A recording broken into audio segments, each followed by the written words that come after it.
Cameroon's economic growth rate is estimated at 3.5% in 2024 and projected at 3.9% in 2025.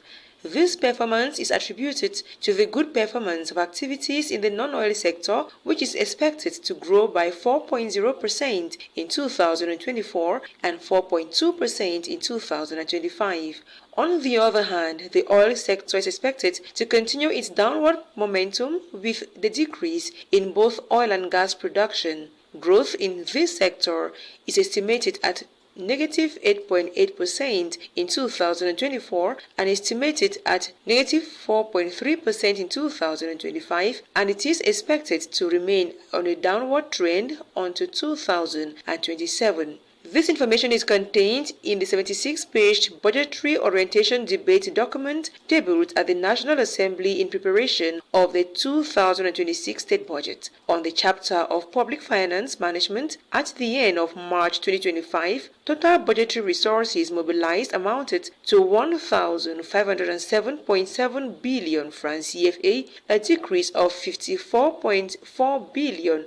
That is minus 3.5% compared to the same period in 2024. They represent an achievement rate of 82.2% compared to the target set at 1,834.6 billion francs CFA for the same period. This underperformance is attributed to both domestic revenue and loans and donations. Initially set at 7,250.8 billion francs, the revised general budget of the state increased by 418.2 billion, that is 5.8% in relative value. The overall budget deficit resulting from the revision of the state revenues and expenditures in 2025 amounts to 303.9 billion, of which 295.6 billion is for the general budget compared to 107.8 billion in the initial finance law, that is an increase in absolute value of 196.1 billion francs CFA. Divided into 4 chapters, the 2026 to 2028 medium-term economic and budgetary programming document was deemed admissible during the Chairman's Conference that held on July 1st in the National Assembly, chaired by House Speaker Honorable Kavaye Jibril. During a plenary sitting presided by the Senior Deputy Speaker Honorable Ilaron Etong, later on Tuesday, the document was referred to the Finance and Budget Committee for scrutiny, where it will be presented and defended by the Minister of Finance, Louis-Paul Motazi.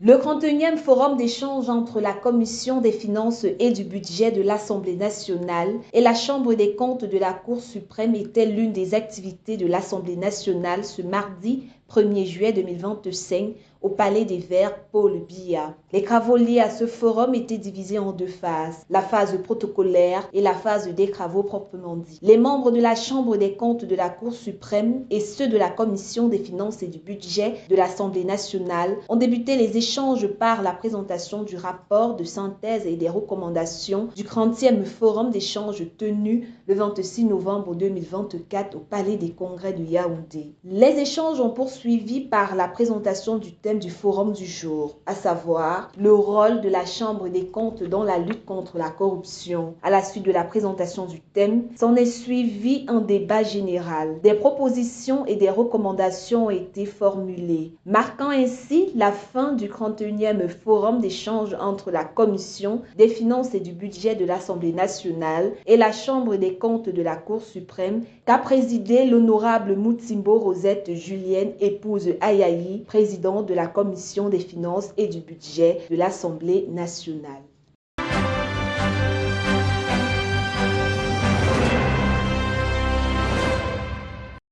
The 31st Exchange Forum between members of the Audit Bench of the Supreme Court and the Finance and Budget Committee of the National Assembly recently convened under the theme, The Role of the Audit Bench in the Fight Against Corruption. Forum, held in the Right Honorable Kavaye Jibril's committee room on July 1, was presided over by Honorable Motimbo Rosette Juliette Epos Ayayi, chairperson of the Finance and Budget Committee of the National Assembly. The event unfolded in 2 phases, a ceremonial opening and a series of presentations. Kicking off the presentation phase, Yebga Matip, delivered a summary report of the proceedings and recommendations from the 30th Exchange Forum, which took place on November 26, 2024 at the Yaoundé Conference Center. Following this, Onana Itunzi Felix, Attorney General of the Supreme Court, presented on the central theme of the 31st Forum, the audit bench role in combating corruption.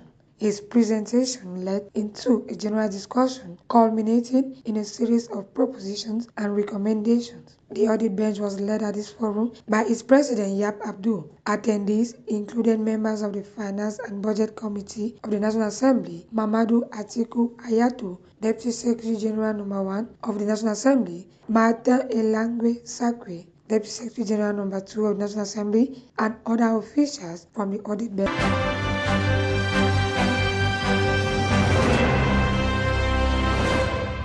The Vice Chancellor, by this mandate, and as put by the Board of Trustees, hereby appoints Dr. Nkwele Ngome Felix as the Associate Registrar of the ICTU University.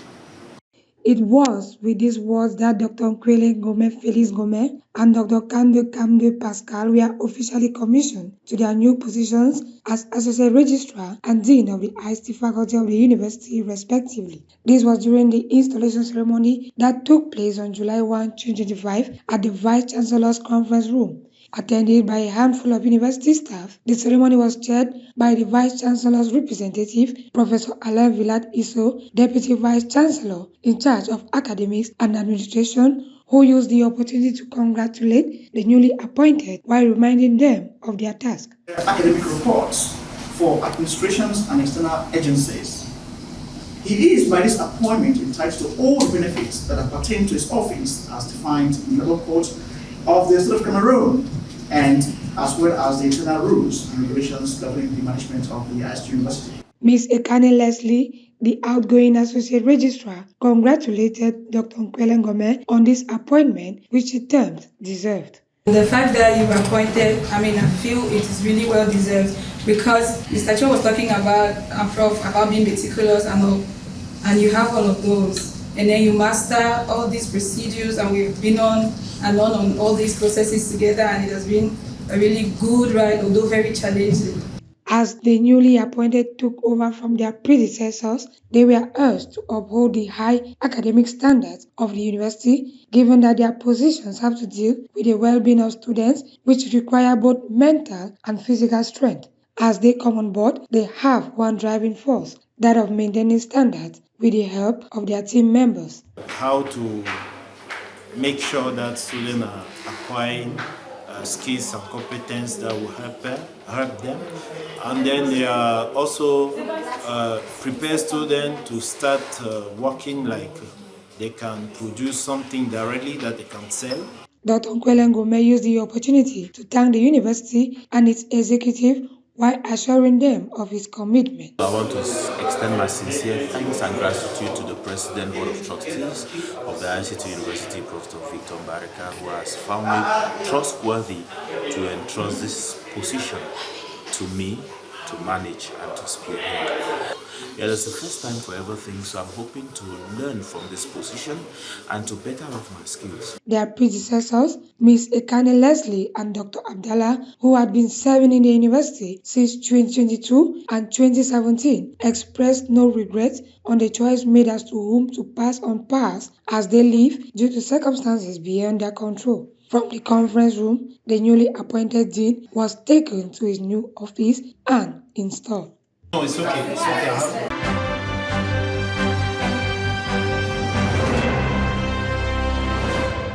Satisfaits de leur rendement, 2 employés de ICTU-University ont été promus à des postes supérieurs par le conseil d'administration de l'institution. Dr. Kamde Ngamde Pascal au poste de doyen de la faculté des TIC et Dr. Nkwele Ngome Felix Ngome au poste de Associate Registrar. De ce fait, ce mardi 1er juillet 2025, ils ont effectivement pris fonction. C'était au cours d'une cérémonie d'installation présidée par le recteur adjoint chargé de l'administration et de l'académie, le professeur Alain Guilla-Isso, à sa qualité de représentant du recteur. Durant cette cérémonie à laquelle a assisté le staff de ICTU, des conseils et instructions sont allés à l'endroit des nouveaux dirigeants. Ils comptent bien propulser davantage l'université. Les défis sont de plusieurs autres. Nous avons des défis concernant l'évolution des programmes. Nous avons les défis concernant l'insertion des étudiants et nous avons aussi les défis concernant la qualité de la formation. Donc c'est dans ces trois axes que nous allons travailler durement. C'est une opportunité pour moi d'avoir de nouvelles compétences par rapport à ça. Et pour les challenges que nous aurons dans ce service, j'ai une petite idée de ce que le service de registrar de notre université a besoin. Sachant compter sur l'aide et l'appui de leurs collaborateurs, les nouveaux promus souhaitent apporter de nouvelles idées. Nous allons faire des étudiants, des producteurs d'IT. Nous allons nous focaliser beaucoup plus sur cette formation des étudiants, mais aussi sur les débouchés. On a besoin d'assurer que les étudiants sont bien encadrés, que les entrées, l'enregistrement, les orientations sont bien faites, les fiches académiques sont bien préparées suivant les exigences de notre nouvelle tutelle qui est l'université de Buea. Après la cérémonie protocolaire à la salle de conférence de ICTU-RTV, les promus ont été conduits dans ce qui serait désormais leur but.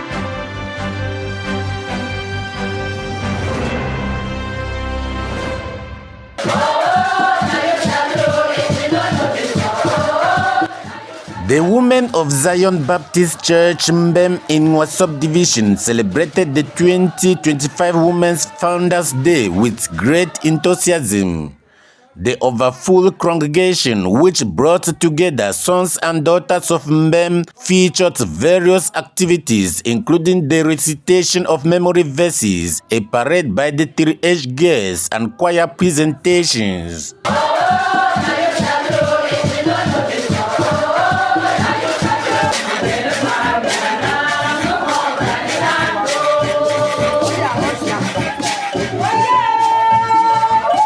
Preaching from the theme, Reconciliation, a Test for Believers, the church pastor, Reverend Future Abel, emphasized the importance of forgiveness among Christians. Indeed, what I have forgiven, if I have forgiven anything, has been for your sake in the presence of Christ.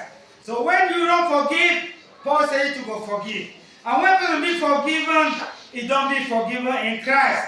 And so that person be now free, not be in any situation again. The celebration was also marked by the symbolic admission of some women into the CBC Women's Department, where they lit candles, demonstrating their light to the world.